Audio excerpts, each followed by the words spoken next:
Well, good afternoon, everyone, and welcome to Pitt St Uniting Church. My name is Margaret Mayman, and I'm the minister of this congregation, and it's on behalf of the congregation that I am delighted to welcome you to this event that is part of the National Trust Australian Heritage Festival for 2018. And the title of it, it's just so you know you're in the right place, is Exploring the History of One of Sydney's Finest Organs. This congregation has been here for a long time, but for a much longer time, this has been the land of the Gadigal people of the Eora Nation. And so we begin by acknowledging the elders past and present of the Gadigal clan and recognise their ongoing custodianship and relationship to the land on which we meet for worship and for music and for the life of our city. I'm just interested to know how many of you are here at Pitt Street for the first time. Anybody crossing the threshold? Well, you are particularly welcome. We find that at one point in our history we would have been a highlight on the landscape, and now we are crowded in between some very high buildings. So I'm glad that you have found us, and you are very welcome here. We love this building and we want to care for it into the future, and it's really important to us that people in Sydney know about it as a beautiful space and that you will learn more about its wonderful organ. This church has been on this site since 1846. The congregation formed in 1833, and it was the first congregation of Congregationalists in the colony. It's had an interesting history, and if you want to learn more about the history, you can ask either of two of the authors of the book that we have about our congregation, which is called Pride of Place. And Patricia Curthoys at the back and Ben Skirman here are two of the four authors of that, and they'll be able to answer all your questions about the details of our history. And I think Patricia would be able to sell you a book, in fact, if you were interested in that. This building was nearly demolished and developed in the 1970s. It was at a time when attendance in congregations in the city was very low, and some of the people in the congregation thought that demolition and rebuilding and developing was the way to go, and they were going to have a chapel on the ground floor. They were also going to have a minister's residence on the top floor, but that didn't happen. And we're glad it didn't happen, because we are committed to preserving this place, and we are grateful to the members of the congregation that contacted Jack Mundy in the Builders and Labourers Federation and got them to slap a green ban on it and enabled it to be preserved and the congregation to be rebuilt from that time. And in 1977 it became part of the Uniting Church in Australia. Our program this afternoon, staying with the theme of beautiful music, has three movements. Firstly, we're going to hear from Darrell Pritchard, who maintains our 108-year-old organ. We've learned that Darrell services 75 organs around Sydney. I'm not sure whether he has a monopoly on this type of business or if there are not that many organ tuners out there, but we are grateful for his ongoing care and custodianship of our organ. And then Marlowe Fitzpatrick, who is one of our regular organists at Pitt Street and one of our younger organists, will show you what the organ can do by playing a variety of short pieces. And more information about the music that Marlowe has shown is in your program. And there's more background about both of these professionals who are both significant in the life and ongoing life of the organ in your program, so please do read about that, and please ask them any questions that you might have at the end of their segments. So for the first of these two movements, we invite you to sit in the pews in the middle of the church where you can see the screen best and hear the organ at its finest. And then the third movement of our afternoon together is an invitation for you to come and join us at the tables for some afternoon tea that's been put on by some members of the Pitt Street congregation. And during afternoon tea, Darrell will lead some small group tours behind the organ to see the tubular mnemonics in action. So that's something I've never seen before too, so I look forward to joining one of those. But for now, we are glad you are here, and please join me in welcoming Darrell Pritchard to speak to us about the organ. Thank you. Thank you, and thanks for everybody coming. It's very important to Pitt Street, but it's also very important to the history of Sydney. As we've just been told, Jack Mundy saved this building and many in Sydney from being demolished in the late 60s. And it's testament to him. He was the head of the Builders Labourers Federation, and if we look back through the records, they were fairly militant in their union business, but for Jack Mundy and his crowd, this building would have gone, including the organ. So it's very important, and many buildings around the rocks and other parts of the inner city were saved because of their work. They put green bands on these places, and so people weren't allowed to pull anything down. So that back in those days, the late 60s, this was to go. About 1972, I think it was, or 1974, my father and his partner, Stuart Garside, so my father was Ted Pitchford and Stuart Garside, they were asked to come in as organ builders, and they did some repairs to get the organ back up and running. I'll explain later, these pneumatic jobs, there's a lot of parts of it that leather is used, and over time, leather will perish, albeit after 50 or 60 years. So they were called to get the job back up and running. And then in 1982, they were asked to do a staged restoration of the job. I was working with them then, and so we had the organ to pieces, everything was restored in the organ, and that took about 5 years to do.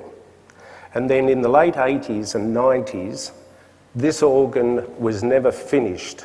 So the specification, when we talk about specification, it's the number of stops or pipes in the organ. It was always allocated to add more. Reason for that, back in 1910, they couldn't afford to put these extra stops in. So they had the organ knowing that in the future, people might come good with a few dollars and they can finish the specification of the organ. So in back in the 1920s, the Vox Humana was added by Charles Richardson. So that was one stop. Then in 1987, the Cor Anglais was added. 1993, the mixture. 1994, the Clarion, and in 1996, the trombone, which is probably the loudest, the biggest stop on the organ. There was a gentleman in the congregation here by the name of Brian Allen. Now, Brian was an organist himself, but he took it upon himself to fund the extra stops, which were quite tens of thousands of dollars. But just a little bit of a funny story about Brian. We used to get a phone call from him to say, how much would the Clarion cost to put in? And we'd tell him, I'd just pick a figure out of the air, $10,000. Oh, well look, I'll be able to give you $4,600 on the 25th of May, and then the rest on the 15th of July. And we were thinking he was going out robbing banks to get the money. But in fact, what he was doing was he was working his finances around getting a tax deduction through the heritage. And so Brian, single-handedly, mostly, funded these, which is a great testament to him. The most famous person to do with the organ here is a lady by the name of Lillian Frost.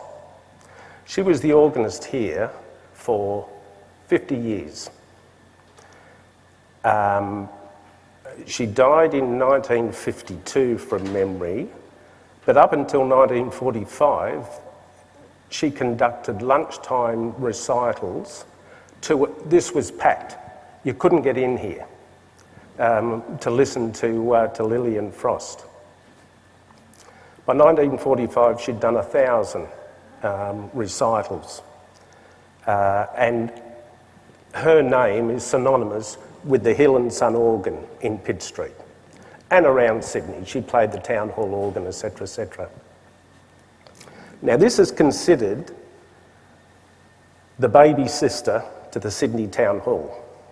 There's so much the same, only this is about a quarter of the size of the Sydney Town Hall. The Sydney Town Hall has about 9,000 pipes. This organ here has just a little over 2,000 pipes. There's a lot the same, a lot that's different. But this place here holds probably 1,000 people, maybe. Sydney Town Hall, probably 2,500 people. The Sydney Town Hall, from my understanding, was built, it's back in 1895, and the Town Hall and the organ are so very grand.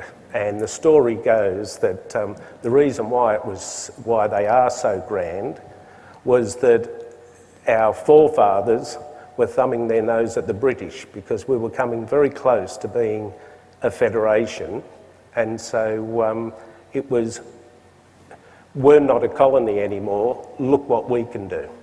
And so the Town Hall organ at the time, and for many, many years, was the largest pipe organ in the world. Is dwarfed now by certain organs around the world. If we consider the Town Hall, it's about 9,000 pipes. The largest pipe organ in the world is in Atlantic City. In the convention hall there, it's got 33,000 pipes.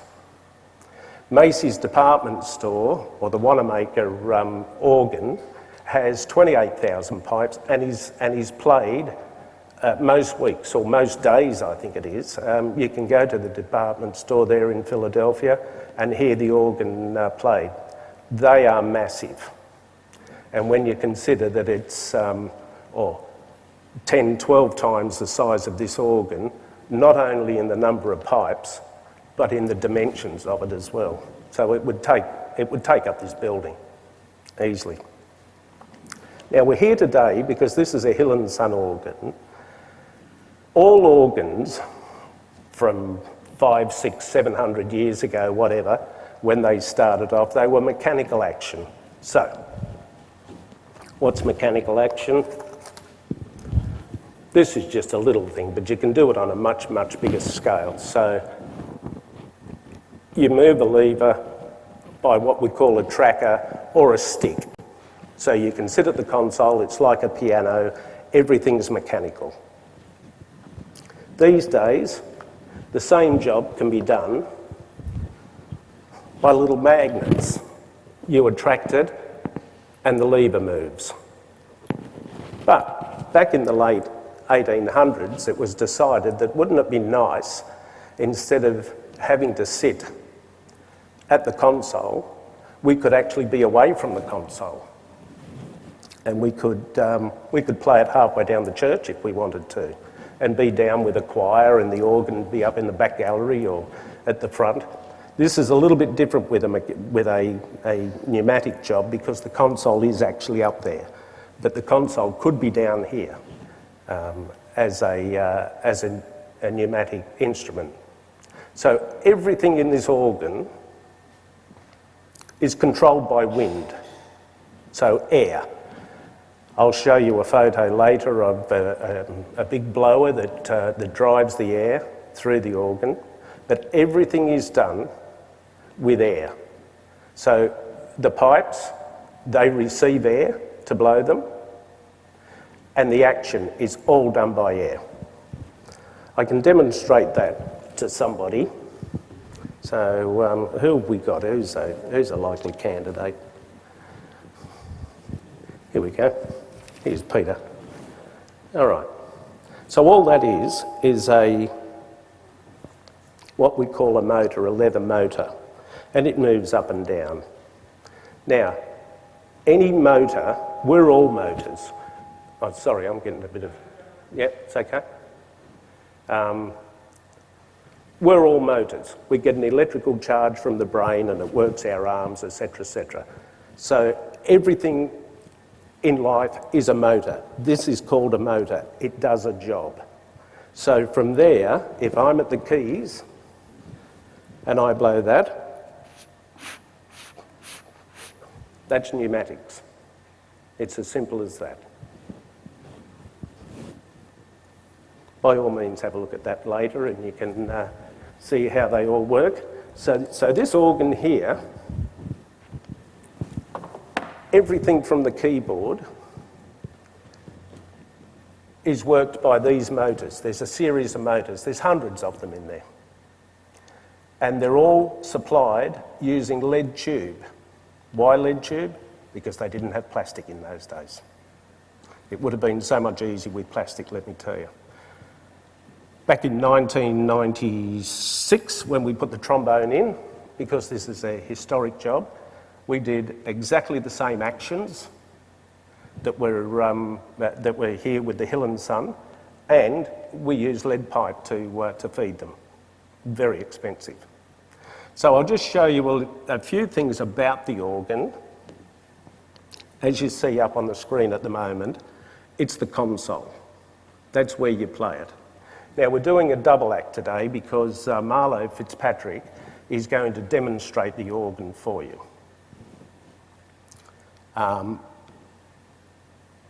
Being an organist, and I notice that we have one of the finest here today, Mark Cornby as well. Mark's here, and he's always a great supporter of anything historical. They're a breed.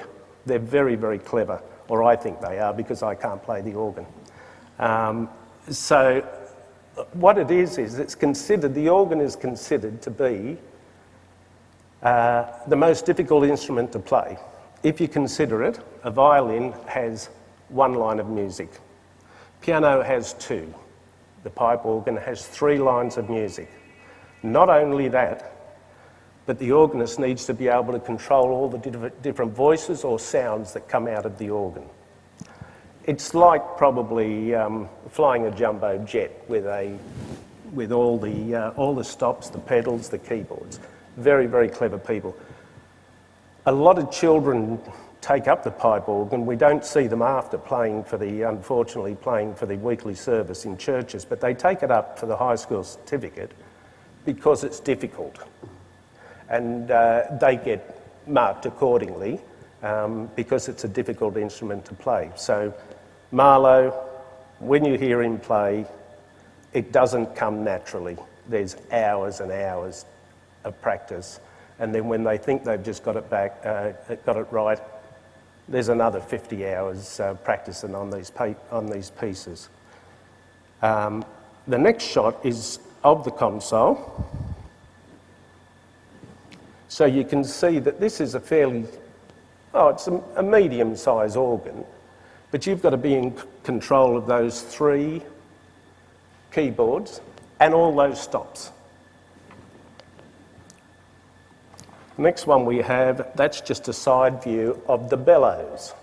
So inside the organ, again, all driven by wind, is where you store the wind to actually play the pipes. And that rises just like a blacksmith's bellows. There are 1, 2, 3, there's 4 of these big bellows within the organ. We can have a look at those later. Just another view with the bellows opened. Aha, lead tubing. And so you can see there's masses of it. There's just, I couldn't even hazard a guess as to, I couldn't tell you that there's 2 kilometres or whatever of lead tubing in there, but there's a lot. There we go again. Amazing how it all stays in place, isn't it? So, or I'm always amazed anyway. Some more parts of the action fed by the lead tube. You'll be able to see all this later if you want to, if you'd like to do a little tour. Actions underneath. You see those brown parts? They're actually motors that move in and out. That's pneumatics. Everything is pneumatics, driven by air. Again, you'll be able to see these more motors driven by the lead tubes, pneumatics. There's some pipes within the organ standing up. That's not a very good view, but this one might be a little bit better. There's some more pipes. And so they stand up in racks, and they're all in order, and it's marvellous how you can find your way around after all these years, but some more pipes standing up there. Now there's 3 different divisions for the pipe organ. We have the middle row of keys is called the grate. That's the loudest section, and it has no covering over it. So they're the ones, I think they're back here. No. These are the ones there. No, they're not the ones. Sorry.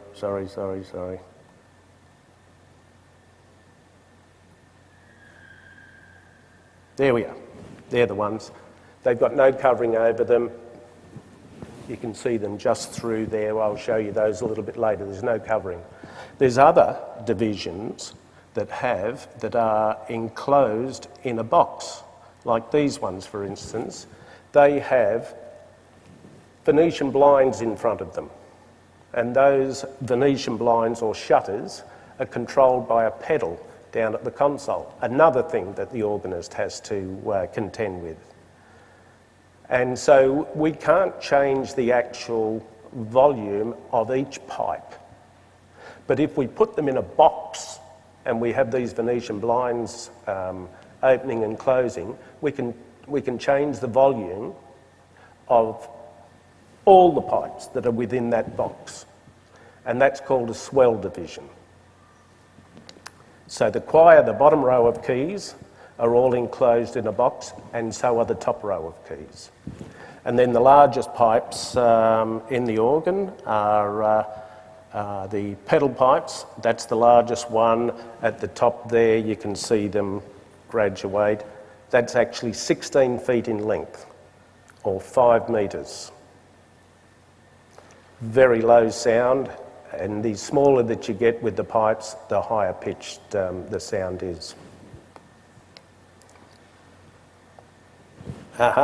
This is the blower. This is the unit, which is located down near the kitchen, that puts wind into the instrument. And so it fills up all the bellows. Not only does it do that, but it supplies the wind for all our pneumatics.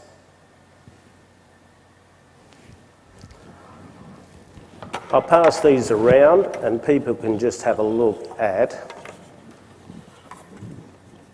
when we talk about pipes, what they actually mean.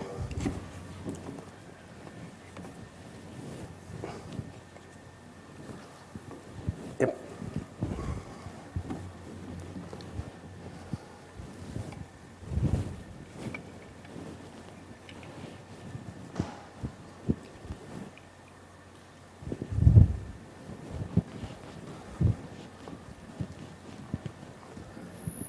Most of the pipe work can be made out of an alloy of lead and tin. The more tin that's in it, the brighter the sound. The more lead that's in it, the duller the sound. So therefore we can get different voices. The fatter the pipe, the bigger the sound. The smaller the pipe, we can get it sounding very soft. Why do we have a pipe organ this size? If you think about it, there's 31 stops on here. They're all different. To do the same sound, you would need 31 people in an orchestra. Are you going to get 31 people playing an instrument every Sunday? They'd need to practice. They'd need to do a lot of work to get up to scratch for a Sunday service, every Sunday service. What happens if we have a wedding on the Friday, or what happens if we have a funeral? So the idea was made that you could have one person that can play a full orchestra. And a lot of the pipes within the organ are the same as what you would get in an orchestra. For instance, flutes. trumpets, all the different reeds, the cor anglais, they all go together to make up a full sound of the organ. Now this one here, again, if you had 31 people playing instruments, you could probably get the same volume. One person here can control a congregation of 1,000 people, and that was the reason that it was brought in. Now Marlowe's going to demonstrate for us. You up there, Marlowe? Now what we'll do is, we'll just play a few little things for you. So Marlowe, what we're going to do is demonstrate the different stops. So the softest stop on the organ is called the solitional. Thank you, Marlowe.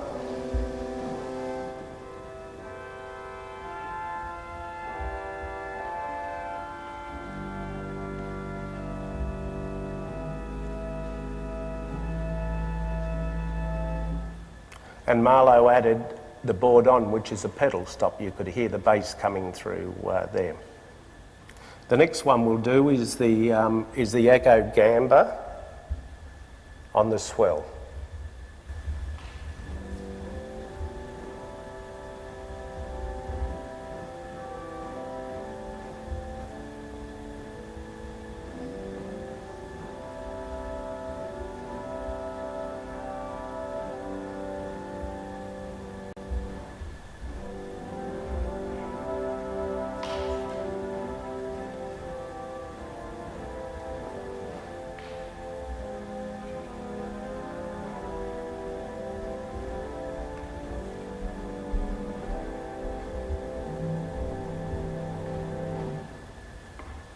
Now you heard the voices then change.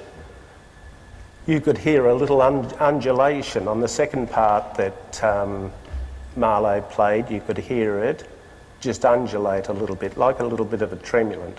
There is one stop on the organ which is called the vox celeste, and it's actually tuned out of tune to the rest of the organ, and that's how you get the ethereal sound, the sound of the angels. It's supposed to be.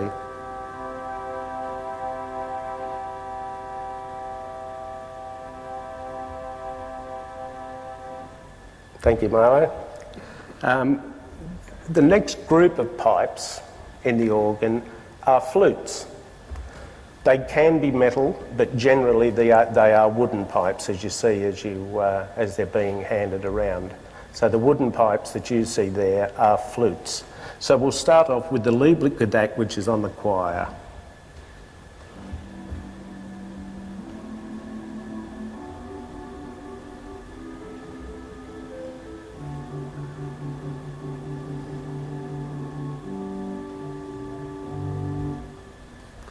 And then we have a flute on the swell, which is called the raw flute.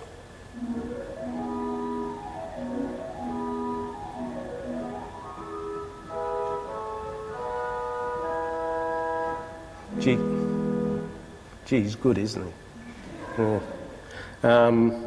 On the grate, we've got the whole flute.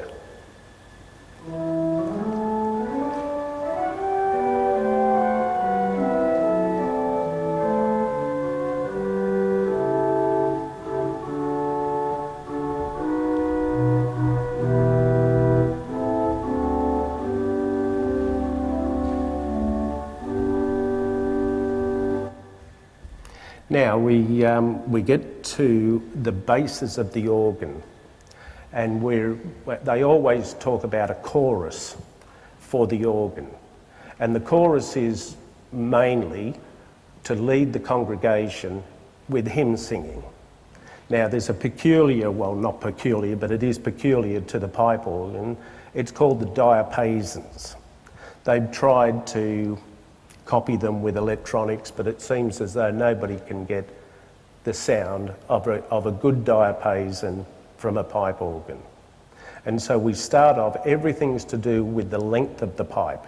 So we start off with an 8-foot diapason, Then we add what's called a principal or a 4-foot diapason, and then we go to a 2-foot diapason. So we just keep on adding those to get different voices or sounds, and then we can go to what's called a mixture. In this case, it has actually 4 pipes to each note, and those 4 pipes form a little chord of their own. So instead of having to play 4, well, you can't, because you're already playing notes. You can't actually play 4 other notes at the same time. You haven't got enough fingers. So for this mixture, they make them a little chord in itself. So Marlowe's going to demonstrate now, starting off with the 8-foot diapason.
Now you heard through there, he was adding more stops. So it started off pretty basic and it got right up to a full, what we call a chorus.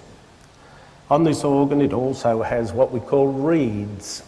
And the reeds are actually brass tongues that move. You'll be able to see a reed on the table here a little bit later. And we start off with the cor anglais. And they're designed to be different voices, to give different effects for solos or just to enhance the playing, the different tunes. Thanks, Marlowe.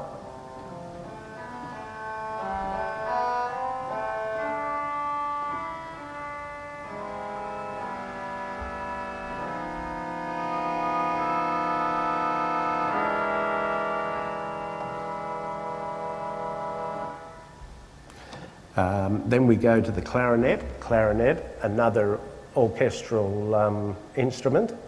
Thanks, Marlowe.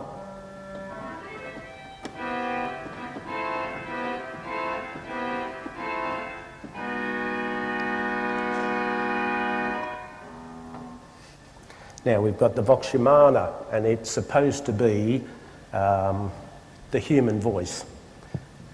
Thank you.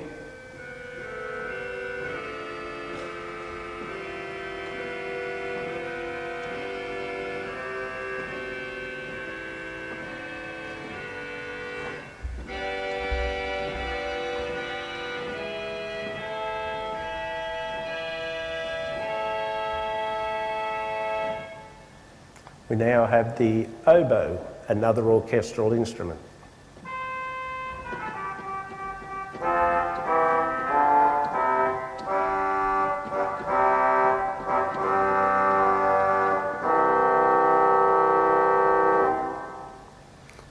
The next one we go a little bit louder and we go to the horn, another orchestral oboe, instrument.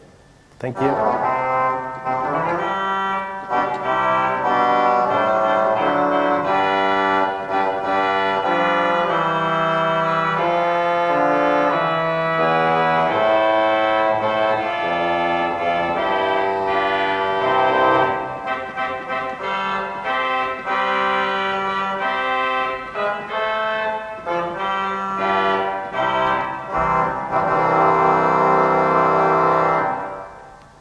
Now those trumpets, the longest pipe is 8 feet in length. So instead of having to play way up here while you're playing here, what we do is we add another trumpet, but this time at half its length. So it's more or less having 2 trumpets on the one note, one at 8 foot and one at 4 foot. And it's called the Clarion. Thank you, Marlowe. This is a clarion? The Clarion.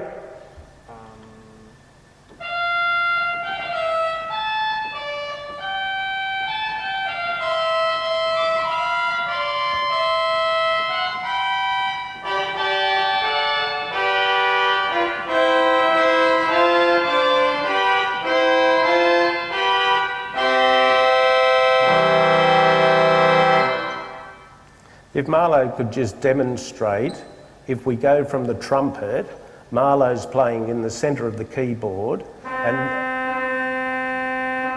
and then we go to the clarion, he's still playing the same note, but it's at a different pitch.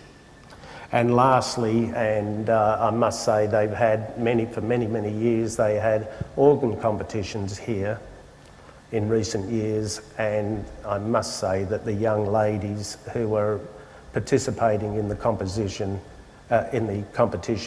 this is the first stop they used to pull out. Trombone, please.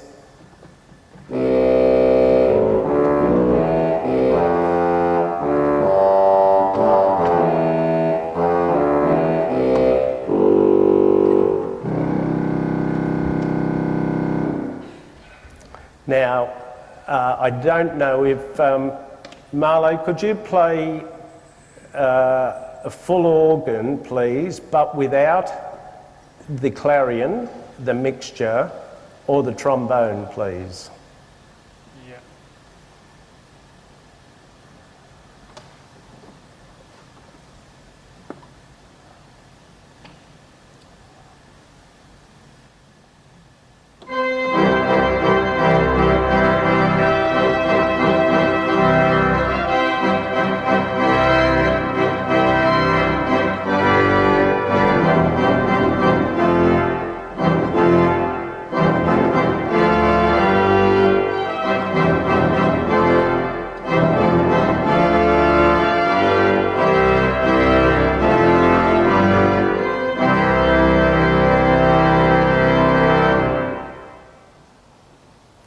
I thought I heard the trombone. Oh, sorry.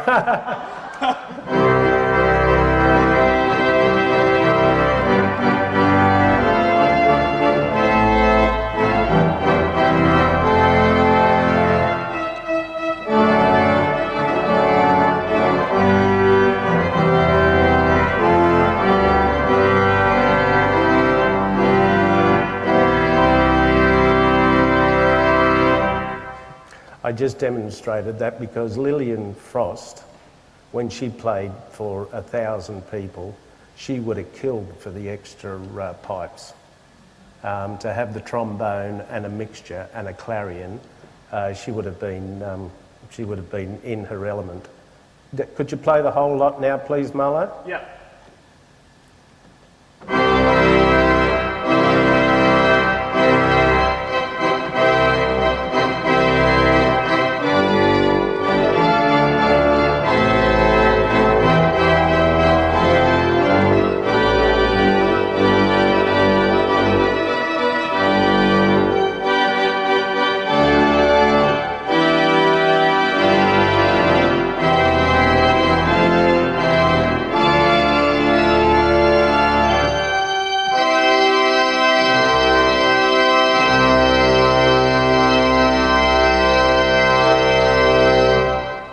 He's good, isn't he?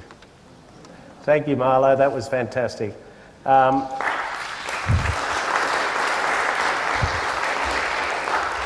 there are many more. We've just demonstrated to you the different categories of pipes. There are many more stops on the organ, and the Marlowe, being the genius he is going to demonstrate nearly all of them in the little recital that he's going to be playing. So the idea with the organ is you don't just use one stop at a time, you use different combinations of stops to give you colour. People can drift away with all different sort of combinations that they use, and the expertise for an organist is to make it sound different every time, and that's what they can do. So enough from me. I think, Marlowe, you ready for your... Yep. He's nodding. Okay. And look, you know, it really is a big thing for the number of hours that go in. You just say to Marlowe, oh, can you play on the Sunday? We've got a few people coming along. It's not as simple as that. You know, Marlowe would have been practicing for the last couple of weeks. And so to get it just right, even though you're accomplished on an instrument, it's unfair to come up to somebody and just say, oh, can you play this for me? They probably could, but it's best to give them a few days so that they can get it right up to speed. So Marlowe, thank you so much. Thanks for having me.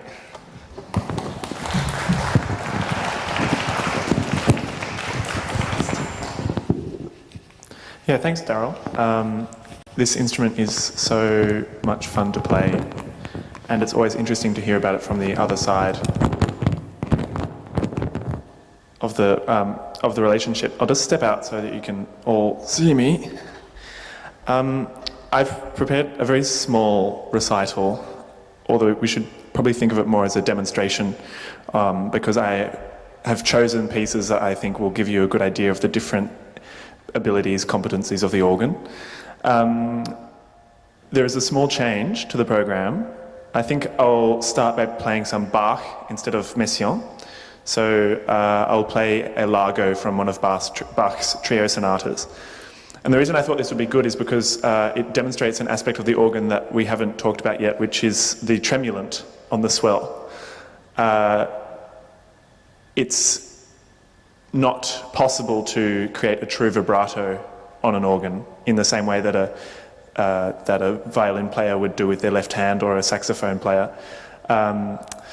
But there are ways and means of creating an undulating note in a solo stop, and that's what I'll demonstrate to you on the reed, on the solo, on the swell. So it should sound like this.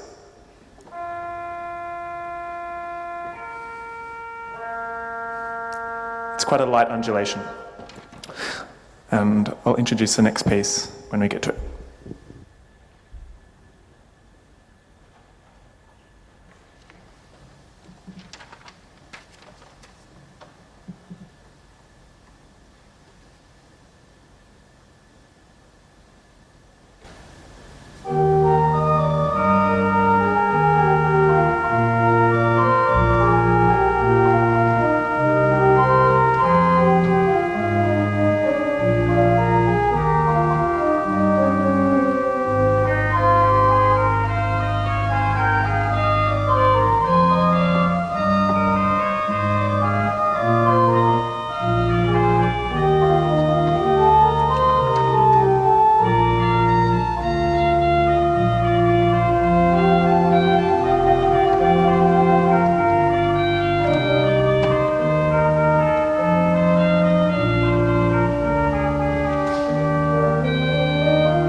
Thank you. The next piece I'll play is also from the Baroque period, but it is from France, which is quite a leap, although small geographically, is quite a leap musically. And what I thought this would demonstrate is some of the brighter sounds on the organ. The first movement will be bright mixture sounds, as Darrell talked about. Mixtures are stops with multiple notes, multiple pitches coming from the same note that you press down. And it has a real brightness because it brings out harmonics far above the fundamental note that you're pressing that we wouldn't normally associate with that note. And the second movement will demonstrate one of the solo reed stops. Because in my demonstration, as you might have noticed, a lot of those reed stops were used harmonically. But for much of the history, these reed stops were used only as monophonic solo stops. So the second movement you hear will start monophonically with the reed, and then it'll go into homophony with the reed. But you will note in your program that 3 movements are listed. I've cut the third movement because it just didn't make this organ sound very authentic. You'll have to excuse me for that. And I'll speak about the next piece as we get to it.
So we've done our little Baroque tour of Europe, and we've come back to the home ground of this organ, which is late Romantic England.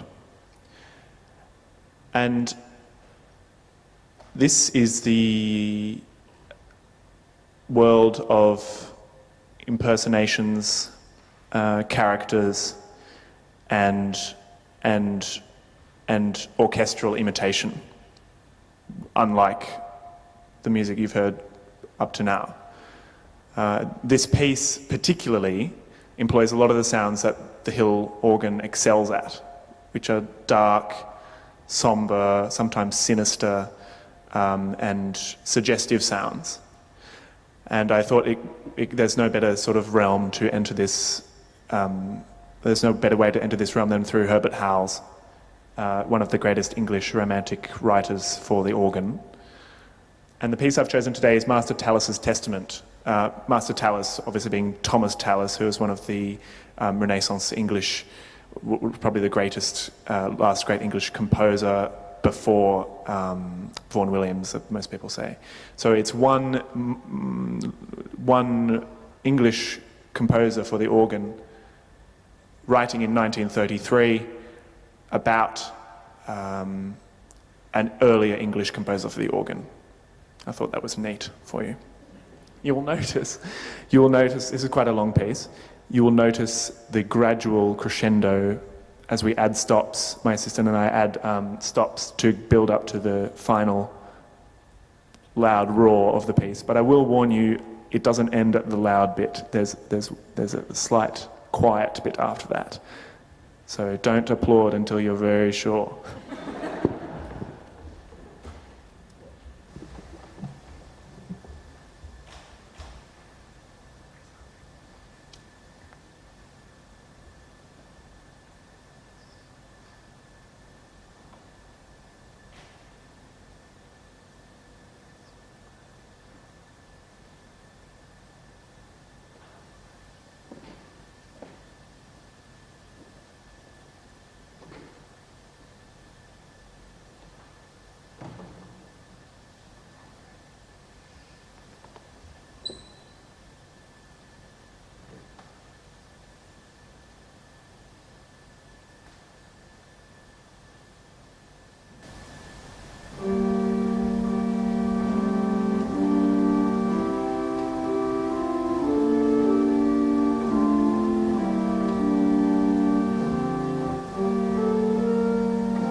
Right, so we're in deep England now. This last tune was a request, but I was most happy to receive it because it's a great song and because it demonstrates this organ so wonderfully. It is Jerusalem, the Blake poem set by Parry. And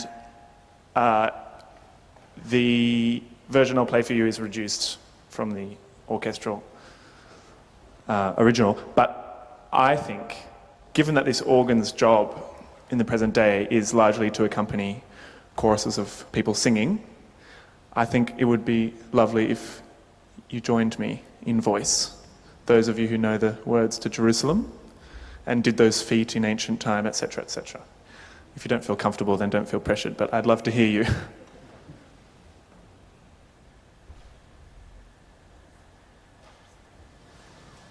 Marlowe, would it be in our hymnal? The tune is in your hymn book, but the words aren't. But it's and did those feet in ancient time walk upon England's mountains green, and was the holy.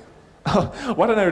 And did those feet in ancient time walk upon England's mountains green, and was the holy Lamb of God on England's pleasant pastures seen? And did the countenance divine shine forth upon our clouded hills? And was Jerusalem builded here among these dark satanic mills? Bring me my bow of burning gold, bring me my arrows of desire, bring me my spear, oh clouds unfold, bring me my chariot of fire. I will not cease from mental fight, nor shall my sword sleep in my hand, till we have built Jerusalem in England's green and pleasant land. I see how good your memory is.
Thank you so much, Marlowe and assistant. That was wonderful. I'm just wondering if anyone has any questions for Darrell or Marlowe.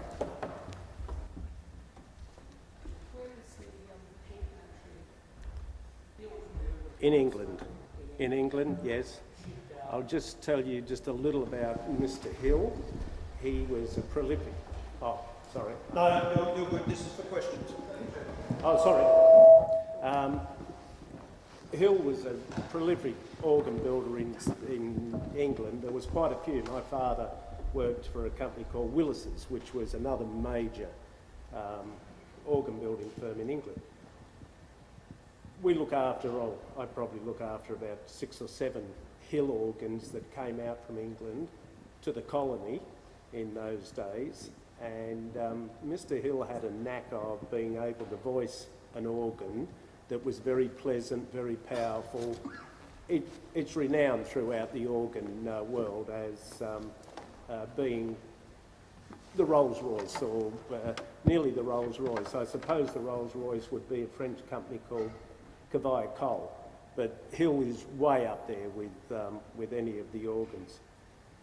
You've got to remember as well, and this probably won't shock you, but there was a lot of organs, maybe half a dozen, maybe 10, that were ordered from England in the 19th century that never made it to England because the ship sank. So the church put in their order, they thought they were getting this, and next minute they get well, not in those days a phone call, they'll get a letter, sorry, it's in the bottom of the ocean near South Africa. So they had to start and build another one. So that would have been another 12 months or so.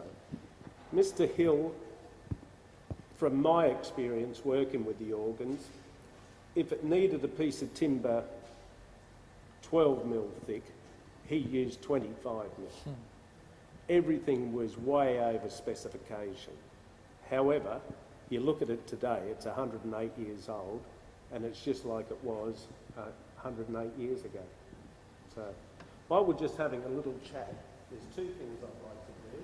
One is just hand you this around, and then you'll be asked a question about it in a minute. Just have a look at it. And the other thing that I was just going to tell you, I've got a box of organ building tools here. We use things like this, and that's to tune the pipes. And if you want to have a go yourself, you're quite welcome. It fits into the top of the pipe. So this way it burrs the top out to sharpen it, or you turn the cone upside down and it goes on top to burr the top in. And this organ, every pipe doesn't have a sleeve on it, it's cut to a dead length, which was quite difficult back in those days. But the beauty of it is that very little changes with the tuning of this organ. And so you use it upside down, like that. You can have a look at those. And they come in a series of sizes. That's a smaller one. We can get them right down to that. They also have other we call those cups. They're still cones. You use them upside down or that way. And this is the main one for tuning our reeds. Most organ builders make their own, and we call that a reed knife, and that's for tuning. The idea with tuning is you never touch the pipes. If you touch the pipes, the heat of your body changes the tuning. We're at, is it 36.4 or 37.4 our temperature, our body? I pick the pipe up, I put it out of tune already. So we've then got to wait 2 or 3 minutes for it to get back to room temperature before we can tune it again. That's our best friend. So when you have a look at these, please don't steal the tools. You can take anything else, but this is my tools of trade. And you'll see some other pipes there. If anybody would like to have a little blow of one of these, when you look, that's the length of the pipe. Forget all of this. That's the length of the pipe. Oh, that one doesn't work. Now you think, probably a waste of time in an organ just to have one pipe that does that. But in the whole ensemble, it's like having a little piccolo or whatever in an orchestra, or even a triangle. I always think that's a waste of time in an orchestra for a guy to stand there for 3 hours and maybe hit it twice. But it makes a big difference in the whole ensemble. So has everybody seen that? Yes? Questions, please?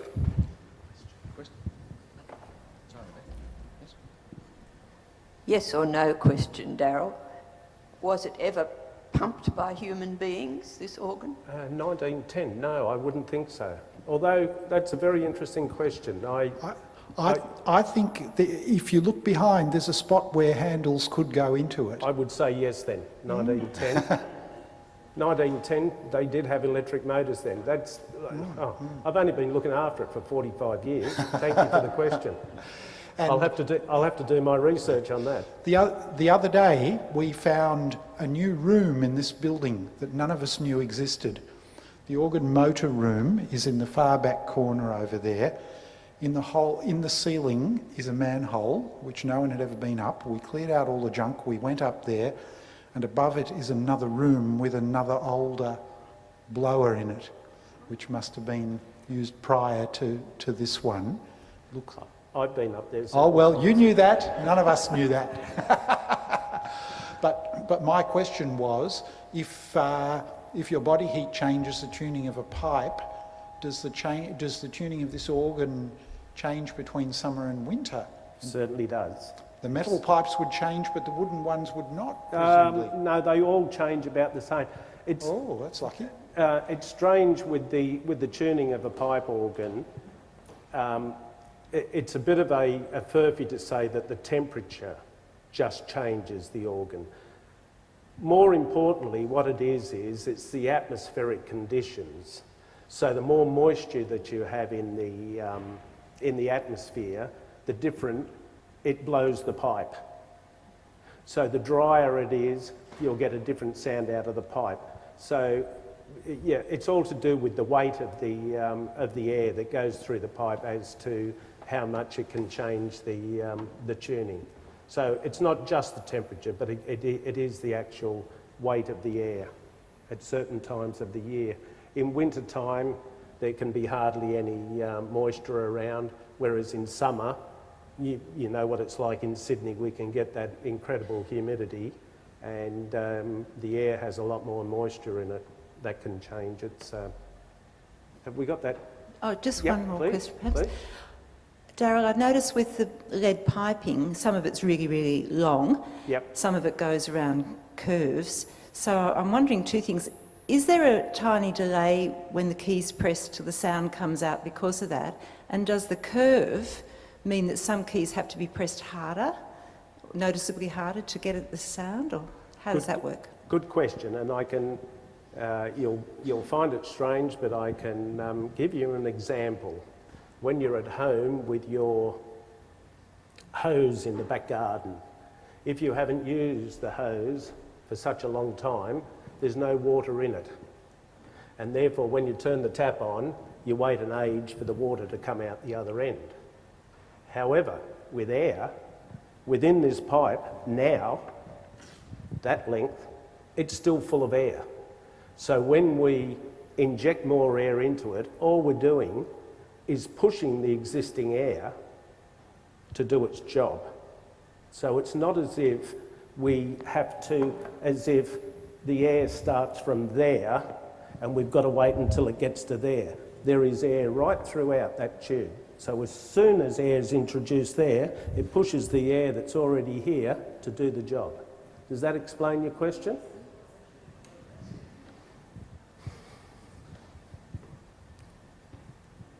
Now, you know that there's a lot of leather used in the organ, and you'll see it when you inspect the organ later. So, who's guessed which back this comes off? Which animal? We got anybody? I'm sorry? Nope. Oh, what do they do these days? Bom bom. Anybody? Ah, Mark, of course. Mark wouldn't have let me be there forever. Used extensively these days in organ building, kangaroo hide. It has the advantage they've found out over many, many years. We use sheepskin, we use cowhide. There was a period there where we were using doe skin. It was prolific, it was cheap, and it didn't last.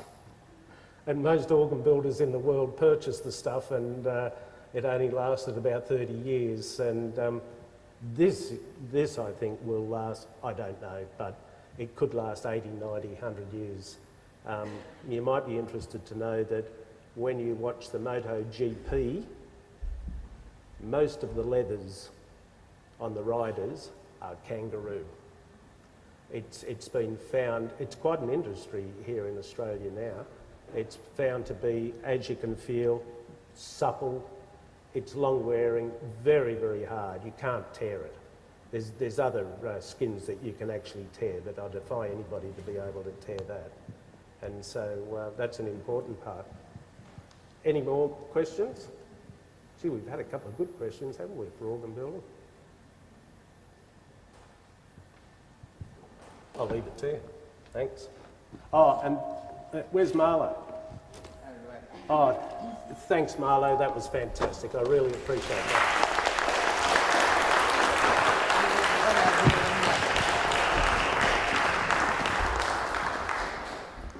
Just before you head off, Darrell, we would also like to thank you very much. When we were first thinking about an idea for this event, John suggested you, and once John had confirmed with you that you were available, we thought, well, we have an event now. So thank you very much for being with us this afternoon.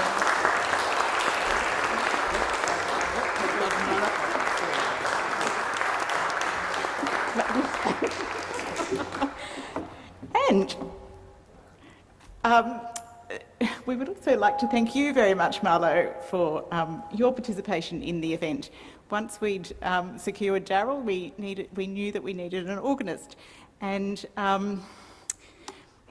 we organised an organist, but at almost at the last minute, the person who was going to play for us wasn't able to, and so. When Darrell was talking earlier about giving organists a few days' notice, that was about what we gave Marlowe. So thank you very much, and thank you to your assistant too. So thank you very much for your participation this afternoon, Marlowe.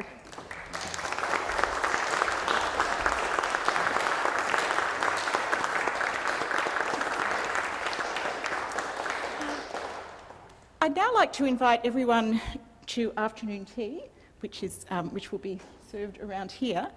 But while afternoon tea is being served, Darrell is also going to offer tours of the organ. And I'm not quite sure how many people Darrell can probably take up there at once, but we could probably do it maybe two at a time. Oh, okay. But we can get through things pretty Yep. quickly. Okay.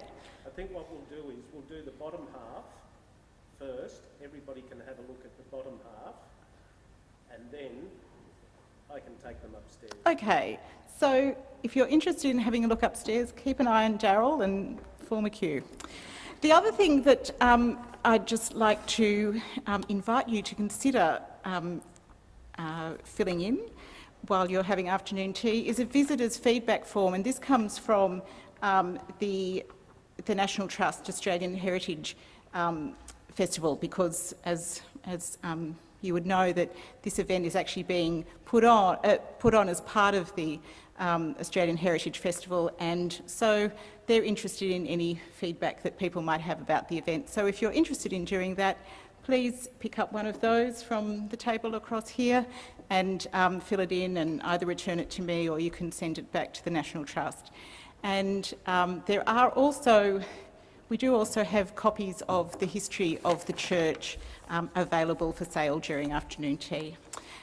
So thank you again to Darrell and Marlowe, and thank you all very much for coming.